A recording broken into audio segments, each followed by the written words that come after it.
अरिहंत भगवान तक तो समझ में आती है कि चलो अरिहंत भगवान है, तब तक तो छायक दान दे रहे हैं, सबके लिए अनुग्रह कर रहे हैं, बोल रहे हैं, उनके सानिध्य में सबका कल्याण हो रहा है। लेकिन सिद्ध बनने के बाद क्या शक्ति नष्ट हो गई क्या? छायक शक्ति है, वो छायक लब्धि है। 9 लब्धियों में एक अनंत दान लब्धि आती है, तो वो अनंत दान का काम क्या? अब वो वहां दान दे रहे हैं, अनंत दान देने की क्षमता के साथ में वो वहां विद्यमान है। हम उस अनंत दान को लेने की भावना तो करें, तो ज्ञान बीच में आ जाता है। हाथ फैला करके ऐसे भगवान की शक्ति लेने से क्या ज्ञान, क्या भगवान की शक्ति उतर के आ जाएगी क्या? नहीं उतर के आ जाए, करके तो देख ले। उतर के आ जाए तो मान लेना, और नहीं उतर के आ जाए तो अपने ज्ञान में बने रहना। अरे सब कुछ उतर के आएगा तेरे हाथों में। तू हाथ में हाथ अपने फैला करके चेष्टा तो करने की कोशिश कर, भावना तो करने की कोशिश कर। ज्ञानी को भावना से जुड़ाव नहीं होता, ज्ञानी ज्ञान में ही जुड़ा रहता है। एक बहुत बड़ी कमी आपको बता रहा हूं ज्ञान की, समझ आ रहा है? ज्ञानी व्यक्ति भावनात्मक अपने अंदर कोई भी ट्रांसफॉर्मेशन नहीं कर सकता। वो ना किसी को भावना दे करके अपने पास में बुला सकता, ना किसी को भावना से अपने से जोड़ सकता, ना किसी की भावनाओं में अपने आप को जोड़ सकता। वो हर चीज में अपना ज्ञान लगाएगा, और इस तरह के ज्ञान से कभी भी उसके अंदर जो ऊंचाइयों को प्राप्त करने की भावना होगी वो नहीं आ पाएगी। क्योंकि ऊंचाइयां मिलेंगी आपको भावनात्मक दृढ़ता से। आप कब महसूस करोगे कि अरिहंत भगवान के हम चरण छुएं? आप कब महसूस करोगे कि सिद्ध भगवान की एनर्जी हमारे अंदर आए? ज्ञान बीच में आ जाता है। क्या ऊपर हाथ कर लेने से, ऐसे हाथ घुमा लेने से सिद्ध भगवान के चरण छू लेंगे हम क्या? करो, कोशिश करो। अरिहंत मुद्रा इसीलिए है कि ऊपर चल रहे सिद्धों के चरणों को छुएं हम अपने हाथों से, और उनके चरणों का स्पर्श हम अपने हाथों से करके हम अपने पूरे शरीर को पवित्र बनाएं। इसीलिए ये अरिहंत मुद्रा है। लेकिन ज्ञान ज्यादा दिखाओगे कुछ भी उपलब्ध नहीं होगा, और भावना करोगे सब कुछ मिलेगा। शरीर भी स्वस्थ रहेगा, मन भी स्वस्थ रहेगा, आत्मा से कर्म की निर्जरा भी होगी, और अरिहंतों के प्रति श्रद्धा बढ़ेगी। सम्यक दर्शन तक का लाभ मिलेगा अरिहंत मुद्रा से, सिद्ध मुद्रा से, सबसे। कब? जब आपके अंदर भक्ति का भाव हो, भावनात्मक पुट ज्यादा हो, और ज्ञान आपने अपने साइड में रख दिया हो तब। और ये हमें सीखना पड़ेगा बड़े बड़े महान आचार्यों से। समझ आ रहा है? हम अगर केवल एक ही धुन में रहेंगे, जो सिद्धांत में लिखा है बस वही होता है, तो ना आप सिद्धांत को समझ पाए, ना उस सिद्धांत के मर्म को समझ पाए। सिद्धांत में ही तो लिखा है कि अनंत दान की शक्ति है सिद्ध भगवान में, तो वो अनंत दान से हमें अब सिद्धों से क्या मिल रहा है ये बताओ? वो कैसे मिलेगा? हमें लेने की कुछ भावना करनी पड़ेगी, कुछ तो एक्टिंग करनी पड़ती है, नहीं तो बिना रोए माँ भी बच्चे को दूध नहीं पिलाती है। तो जब तुम्हें मोक्ष मार्ग पर चलना है तो थोड़ा सा भगवान के लिए कुछ तो हाथ पैर अपने आगे पीछे करो। क्या समझ आ रहा है? कुछ तो भावना करो कि सिद्ध भगवान हमारे हाथों में उतर रहे हैं, हमारे हृदय में आ रहे हैं। इसमें नुकसान क्या हो रहा है? क्या जा रहा है? हाथ में दर्द हो रहा है, वो दर्द भी ये सोच करके कि ये दर्द भी निकल रहा है, असाता वेदनी दूर हो रही है, हमें आनंद आ रहा है कि सिद्ध भगवान की ऊर्जा हमारे हाथों में आ रही है। तो उस दर्द को भी आप सहन कर लोगे तो वो दर्द भी आपका निकल जाएगा, तो कभी भी आपको सर्वाइकल नहीं होगा।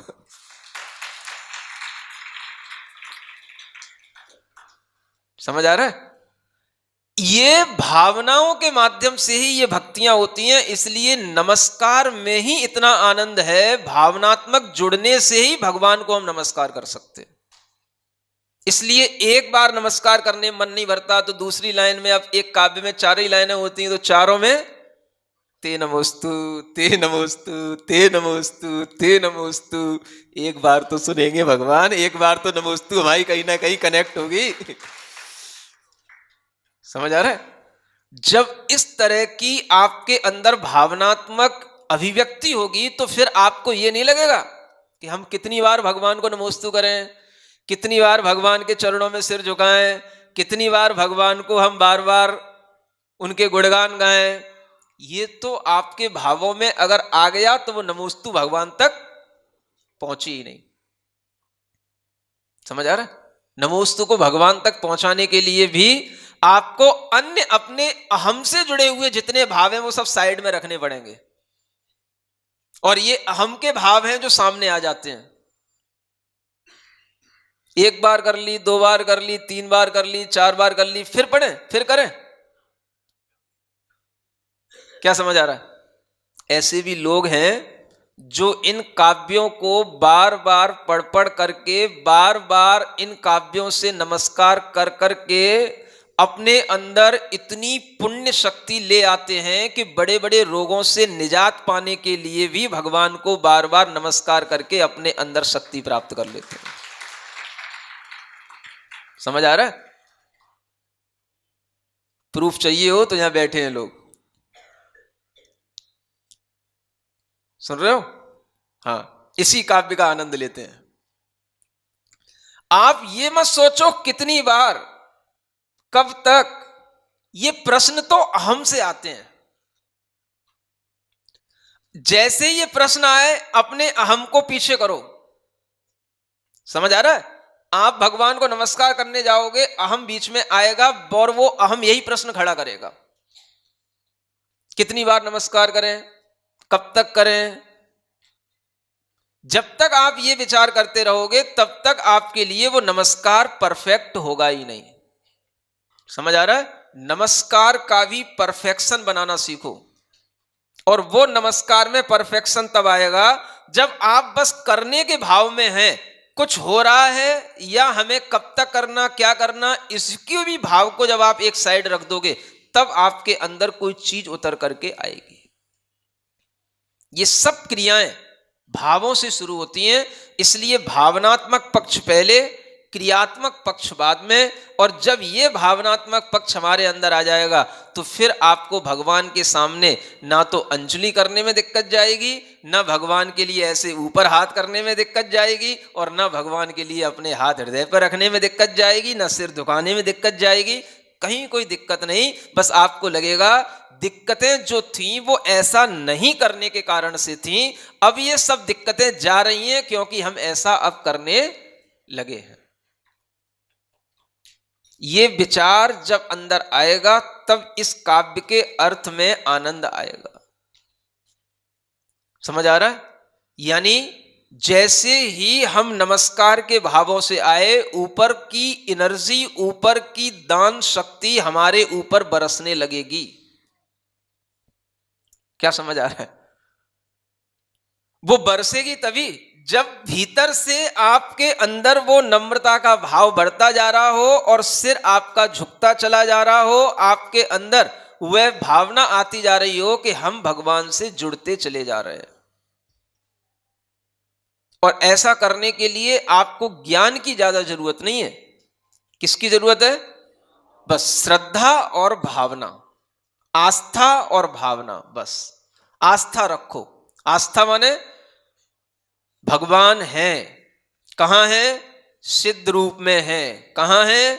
लोक के अग्रभाग पर हैं। क्या कर रहे हैं? अनंत दान दे रहे हैं। किसको दे रहे हैं? दुनिया को दे रहे हैं। कौन ले रहा है? कोई नहीं ले रहा है। मैं ले रहा हूं। हाँ, मैं ले रहा हूं। किसको मिलेगा भगवान का दान? जो लेगा उसको मिलेगा। मैं भगवान का दान लेने के लिए तैयार हूं। इसलिए भगवान का दान कहां आ रहा है? मेरे ही पास आ रहा है, मेरे ही ऊपर आ रहा है, मेरे ही हृदय में जा रहा है। ज्ञानी नहीं कर सकता ये काम। सुन रहे हो? हाँ, ज्ञानी तो सीधा ध्यान करने बैठ जाएगा। जो मैं हूं सो तू भगवान, जो तू है सो मैं भगवान। ज्ञानी से ये करवा लो बस। समझ आ रहा है? ज्ञानी में भाव ही नहीं आता, और भाव अगर उसका आएगा तो वो ज्ञान के विचार के साथ चलेगा। तो वो ज्ञान के विचार में जो सैद्धांतिक विचार होगा बस वो लेके सामने बैठ जाएगा। जैसे सिद्ध भगवान है वैसा ही मेरा आत्मा है। मैं क्यों भगवान के सामने झुकूं? जब सिद्ध भगवान ही भगवान मेरी आत्मा हो गई तो अब मुझे भगवान को नमस्कार करने की क्या जरूरत पड़ी हो? बस तुम आ जाओ, मेरे अंदर आ जाओ, मुझे अपने जैसा बना लो, मैं आपके जैसा हो गया क्या हूं ही, बस ये ज्ञानी का काम है। अब हो गया तो हूं तो देख ले, जिंदगी हो गई ऐसा करते करते, कोई कसाई मिट्टी हो तो बता देना। कुछ होता ही नहीं। भगवान भी तीर्थंकर भी भावनाओं से ही तीर्थंकर बने। 16 कारण भावनाएं भाकर के तीर्थंकर बनते हैं। समझ आ रहा है? भावनाओं से ही सब कुछ हो रहा है, पूरा तीर्थ भावनाओं से चल रहा है। और हमने आज भावनाएं कम कर दी, ज्ञान में लीन हो रहे हैं। समझ आ रहा है? इसलिए हमारा हृदय परिवर्तन नहीं हो रहा। आपके हृदय में जब ये भावनाएं उतर के आ जाएंगी, आप अपने आप में इतने दृढ़ हो जाओगे कि दुनिया में कोई किसी भी दौड़ में दौड़े, उससे कोई फर्क नहीं पड़ेगा। आपको अपनी दौड़ में रहना है और वो दौड़ हमें अपने भीतर पैदा करना है। और इतनी उस दौड़ के अंदर हमें दृढ़ इच्छा शक्ति और दृढ़ आस्था बनाना है कि दुनिया के सब लोग आपकी उस दृढ़ आस्था को देख करके आपकी ओर अपने आप दौड़ने लग जाएं। ये सिखाया हमें भगवान। आपको उनके पीछे नहीं दौड़ना, आप अपने आप में दौड़ शुरू करो, अपनी दौड़ शुरू करो, अपने आप में दृढ़ होना शुरू करो, और फिर देखो दुनिया के लोग आपकी ओर दौड़ेंगे। नहीं समझ आ रहा है?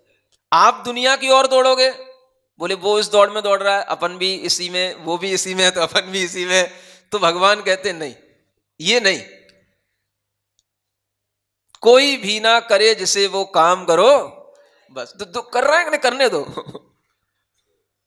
अपन ऐसा काम करो कि अपने जब दौड़ अपनी पूरी होगी तो सब अपने पास दौड़ करके आएंगे। और वही हुआ जब 12 वर्ष की तपस्या के बाद में भगवान को केवल ज्ञान हुआ, तो सब उनके समूह शरण में ऐसे भर करके बैठ गए कि जैसे कि सारी की सारी जनता यहीं पे आ गई इकट्ठी एकदम से। देखो कितनी बड़ी स्ट्रांग मैग्नेट, केवल ज्ञान होते ही सब आए उधर की तरफ, कि नहीं, सब पूरा सराउंडिंग में राउंड टेबल कॉन्फ्रेंस जैसे हो रही हो, गोल समूह शरण में सब बैठ गए, असंख्यात लोग, सब असंख्यात देव देवियों के साथ में हजारों लाखों मनुष्यों की संख्या, सब भगवान के सामने अपने आप बैठ गई। दौड़ पूरी हो गई। और वो अगर दुनिया की दौड़ में दौड़ते रहते तो ना अपने लिए कुछ कर पाते, ना दुनिया के लिए कुछ कर पाते।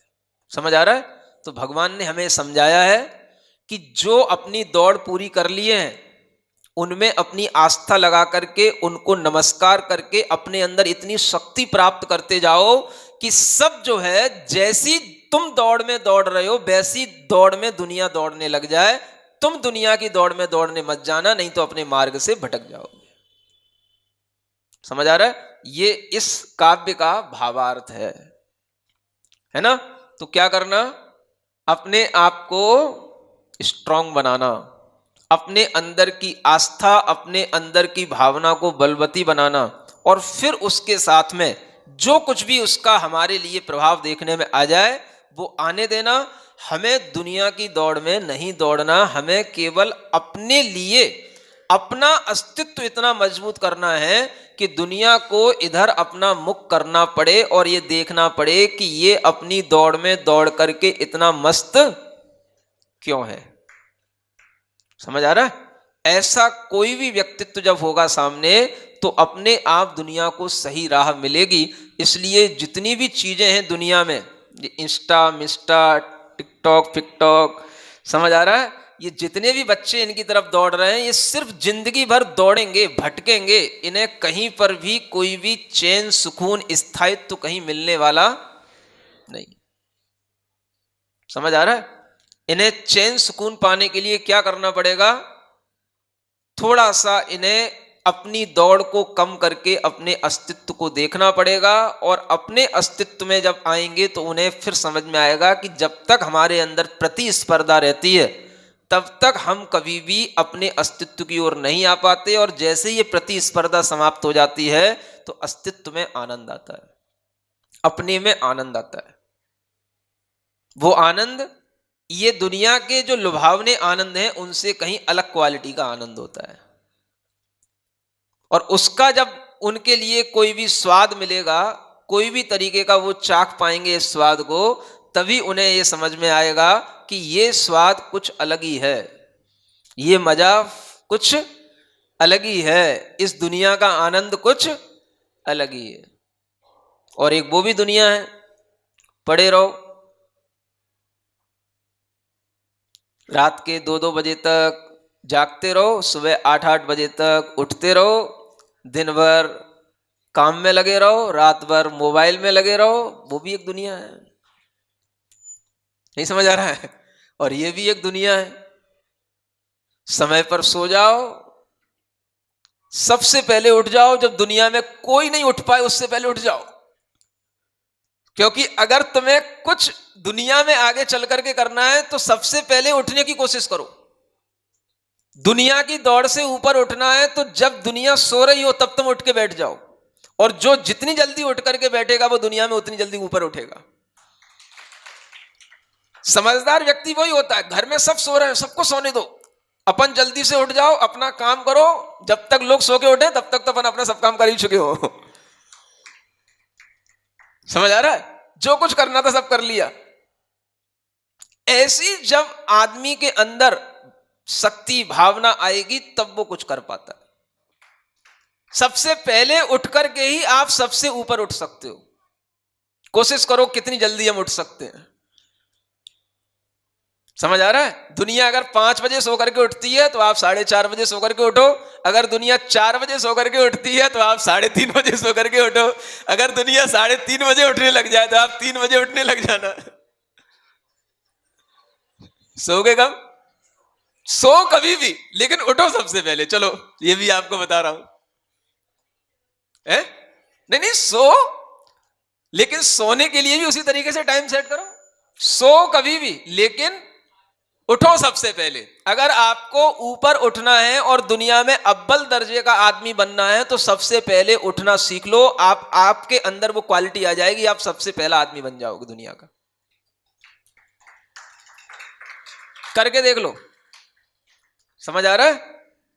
और इसका एक उदाहरण बताया करके बात समाप्त कर रहा हूं। आचार्य महाराज हमेशा 2:30 बजे 3 बजे तो उठ करके बैठ ही जाते हैं और सामायिक में लीन हो जाते हैं।